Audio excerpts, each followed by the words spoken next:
We good? Yeah. Okay. So this whole materialism society that we live in, Instagram, Facebook kind of falling off, you know. But Instagram It's the same thing now. Instagram is deadly. It's deadly. Now, you say Instagram. It's funny you should bring that up because share with the congregation what you received Tuesday morning via Instagram. I received a video from one of my close friends about one of my other friends. He laying on the ground bleeding out, shot in the chest twice. You know, it's on Instagram. It's uploaded to Instagram. What was your first reaction when you saw I that? thought he was dead. I thought if he wasn't dead, he was going to Did die. you recognize who that was? Yeah, right away. Now, how close to the real life is that to you? Man, it's real close. You know, me and the elder, we sat on the phone probably an hour, stunned in disbelief, scared, confused. Scared. You know what I'm saying? Not wondering, like, okay, what is the Lord saying? What is he saying? Yeah. What is this? Let me tell you what the Lord shows no lack of. If he wants this, I'm pretty sure that we drawn in on his reasoning. We would like to think in the spirit. God. He ain't scared to show you no nigga in distress. Oh, nah. Oh, nah. He don't care. When it comes to a nigga in distress, oh Yeah. man, you gotta excuse me. I feel like I'm about to sneeze. It is. Yeah, I know. Now, He has no problem nope. with showing a black man with his balls tucked up his ass, boy. Facts. And he don't care how you might look at that person, how you feel about that person. We watch George Floyd. What they say, niggas watch Matt Parker die. Yeah. Niggas watch, what he say? Niggas watch, I forgot how I go, die, nigga. Listen, Yeah. and one thing the Lord ain't scared to show you is a dead nigger, okay? Yeah. A dead nigger is one of his favorite displays. You know, that's part of the Lord's comedic performances he like to do. Like the Lord, he love to show a dead nigga, that's for sure. see, the Lord is I'm gonna tell y'all why y'all need to be preoccupied in death when it comes to the Lord, right? The Lord has a sense of humor that when you in the spirit, you fear that sense of humor. Right. But when you in the world, you have no clue of it. I'm gonna show you just how dangerous how the Lord works, right? See what the elder has on. He has a white t-shirt on, he has gray shorts, black shoes, right? This the type of comedy the Lord will do. It'll be a real live gangster situation happens, right? And somebody will come to the scene and they'll say, hey, it was a nigga in a white shirt with some gray shorts and some Vortex shoes. That's who did it.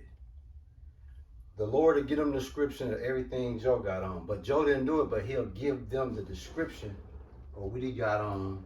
And then guess who the first person they run into? Joe mind his business. He don't even know the Lord done sent them to tighten him up just because that's what he want to do. That's how the Lord works. That's how the Lord works. In the carnal, it'll be mistaken identity. But in the spirit, oh no. Him right there. Imagine to the black women who watching this, they suffered as well.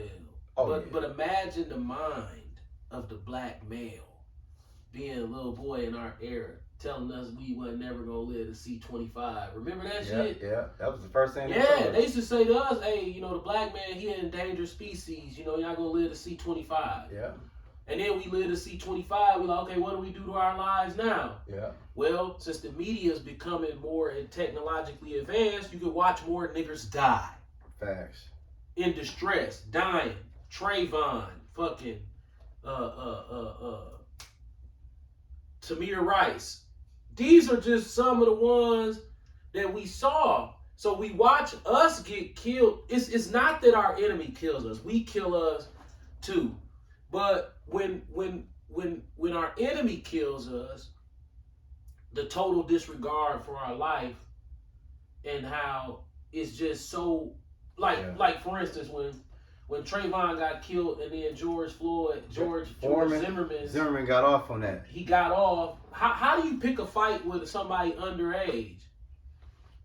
Bait him into a reason for you to kill him. You picked a And fight then you with a get off kid, of him. then killed the kid. And then you stand your ground as Then you justification stand your of it. ground, and then all the racist people paid for your attorney, and then you sold the gun. Yep. I'm gonna get the exact number. It was like 350. No, wasn't that it? was crazy. It was something outrageous. Listen, man. We told y'all about the gruesome incident that was on Instagram from somebody we both know. 250,000. 250,000. So that is. Think about this. We talk about an innocent child. Died from that gun. Dog, I'm talking about an innocent child, and they made him look like A thug. a thug because he called dude a creepy cracker. So when this little white girl getting followed by this white man in the van, he creepy. Yeah. But when it's a black boy getting followed by a grown white man in the van, he can't say creepy. No, he doing his job because you look suspicious. Racial Then they said, profile. well, he had weed in his system. Weed legal. What the I don't care that it's not weed legal in Florida. The point is, y'all some hypocrites. Not only that, this man was minding his own business. He followed this man, sought this man out. The So- police said, do not bother him. Right. Leave him alone. He stayed. He still did. Yeah. So when you a black man and you have to watch that kind of shit, and then you have to watch your own brother be the same way towards you, you be fucked up in the head all the way. So there's not one of us walking this earth that's normal. You got niggas like Boyce Watkins that went to these institutional schools and learned they little mathematical shit, and now all of a sudden he think that he's some type of freedom fighter because he's on the side of FRNs. When we watching the system is about to crash. And even if it don't crash during our lifetime, we in a fucked up situation, okay? We cannot win. Look at what everything is costing. The black man always been at the bottom, but then you go on Instagram, what he doing? He got big dumbass necklaces on, just looking crazy, dog. I got something for that.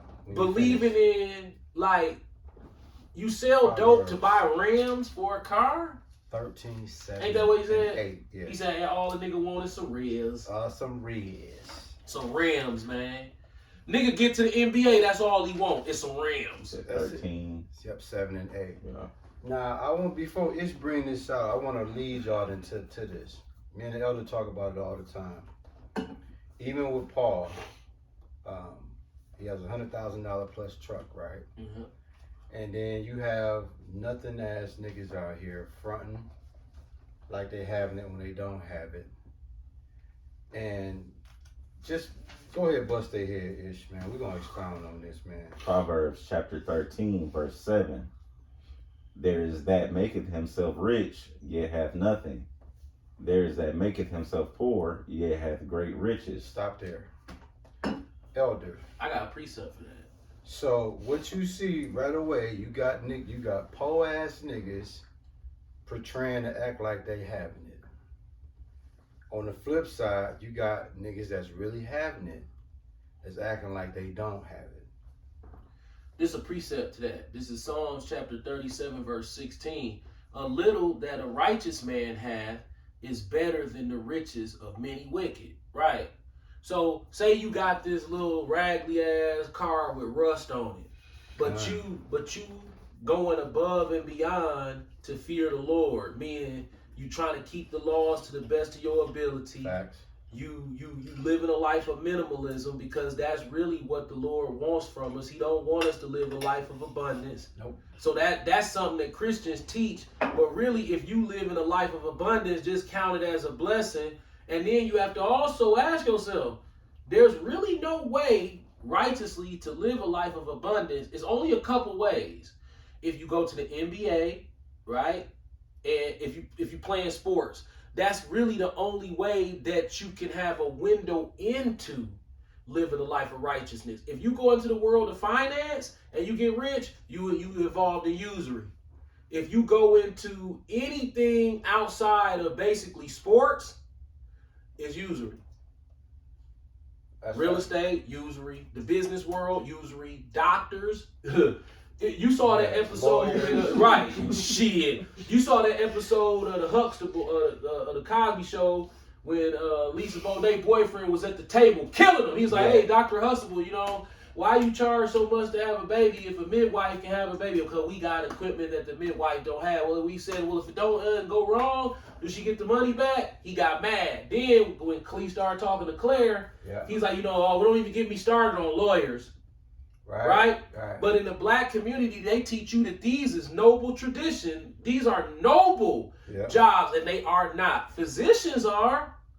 But even if they in the medical field underneath the Hippocratic oath or the caduceus, they gonna overcharge you for anything. So if you not a carpenter like Yahweh Shai, and when I say a carpenter, I mean you working with your hands. Strictly. This is, and you getting it like that, then that's what is most acceptable to the Lord. Give us that verse 8 while your dad go in there. Proverbs chapter 13, verse 8. Matter of fact, give us 7 and 8 again. Okay. Yeah. Proverbs chapter 13, verse 7. There is that maketh himself rich, yet hath nothing. There is that maketh himself poor, yet hath great riches. Yep, that's a good precept. The ransom of a man's life are his riches, but the poor heareth not rebuke. Yep. So, before we turn it back over to the elder, what is that saying? I'm gonna tell you the danger. It's talking about the danger of those being what they are not. You got a lot of these potent niggas out here portraying to be what they not, faking it till they make it. You caught up in this vanity and attention, trying to impress niggas for what you don't have. Yep. And then guess what happens? You end up getting lined up. Why? Because you're given the perception that you having something that you really don't got. And then when thieves and killers come looking for you for the shit that you perceiving to have, your ass is dead and you can't figure out why. Because you made yourself a target. Yeah.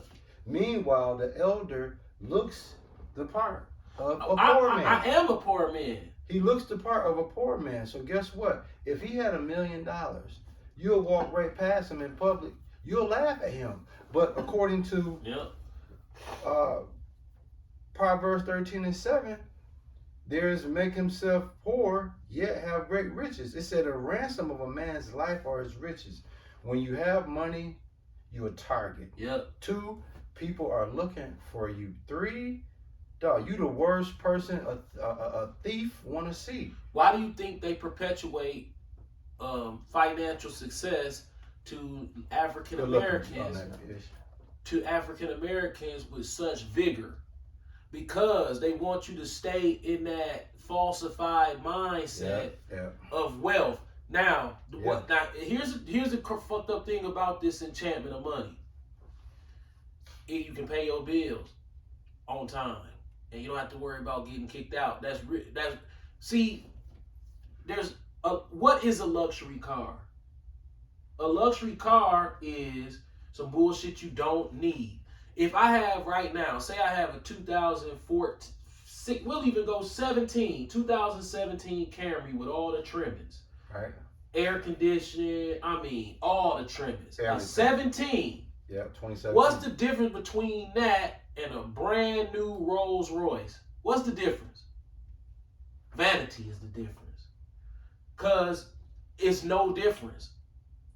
Now, you're going to hear people going to see that and be like, this nigga tripping. Like, right, because talking about a Rolls Royce. They enchanted.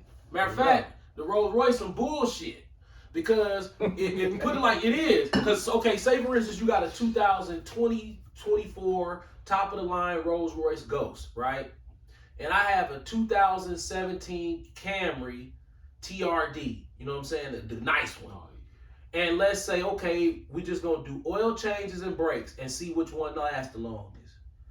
You ain't gonna make it probably but a year or so before that motherfucker ain't gonna start. Like it probably will stop starting in a couple years because them cars are not designed for people with People, they design the cars for people to go to work in to last, and then the cars that's designed for the rich people, they don't care if they last or not.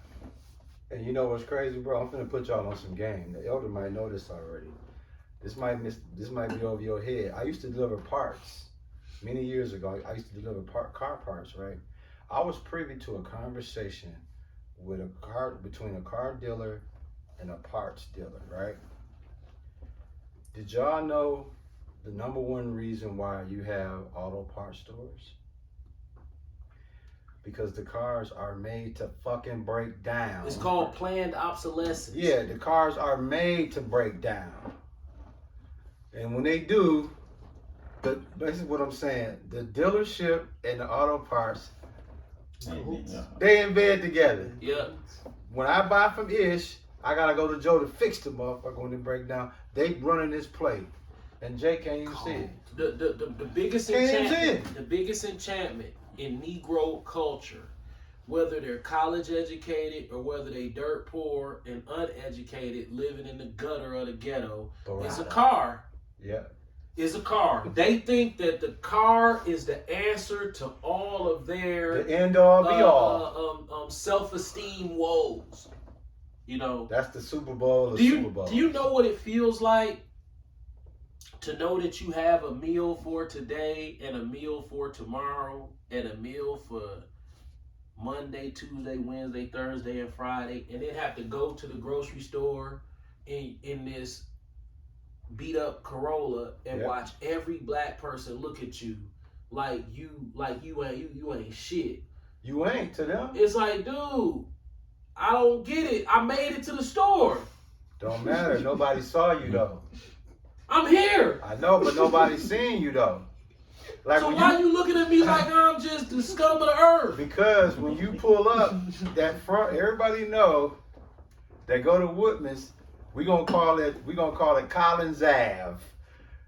Woodman's. Everybody that got anything that's worth flossing, they trying to be in that front row. That front row at Woodman's, yeah. Why? Because they want to be seen as if it says, "Okay, dude made it. She made it."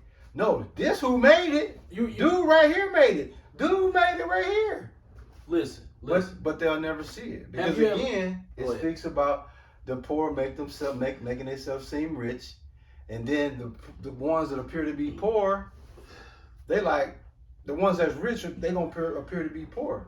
Like y'all know Ish because y'all know him personally. But if you seen him on the street after work, and he kept that his work attire on, you'd be like, "Oh, this is a regular working man," not knowing like shit. He having some shit. Voice of Dave Ramsey. For anybody who don't know who Dave Ramsey is, he's a Edomite 100-millionaire financial planner. Listen to this. If you want to be broke your entire life, if you never want to be wealthy, spend your money on cars. Okay. Break that down for them, because they ain't heard you. Well, a car is a depreciating asset and a liability. And it's going to break down. That depreciates while you have to maintenance it. It's worse than it's trying to sell an ice cream cone after you bought it in 200-degree weather. You don't even be able to use it or enjoy it. You buy an ice cream cone in 200-degree weather, walk 3 miles and try to sell it to somebody. That's a car. Yeah, I'm going to tell you another car, all right? Mop it before you sweep. Right. The point we're making is this, dude. We know you. We're not saying don't get a car. We know you need a car. But what the elder is saying is, look at the economical ramifications that you're doing. You are taking a commercial. You are taking the enchantment of Elvis to make you believe you gotta be in something nice. But what he don't tell you in that fine print, your ass gonna go broke. What? With this piece of shit ass car. Yeah, what did Kendall say when he was talking about what happened to Paul? He said, this shouldn't, basically, I'm verbatim, this happened over some materials. Yes. Some senseless material. Yeah. Right. Because people enchanted by material. So if you buy these materials to enchant these other people, they watching you. Remember I just told you earlier, when you get a truck like that, you're saying to the thieves, there he is right there. Right. Let's go get And the him. crazy thing about it is, this is what I don't understand about black people. You see this one guy with this truck, but if you go up to the Dodge dealership, it's 15 of them up there, 30 of them up there, Right. 10 of them up there. Right. So why you not looking at the dealer? Why you ain't sitting outside the dealership like, man, I don't like them, dog.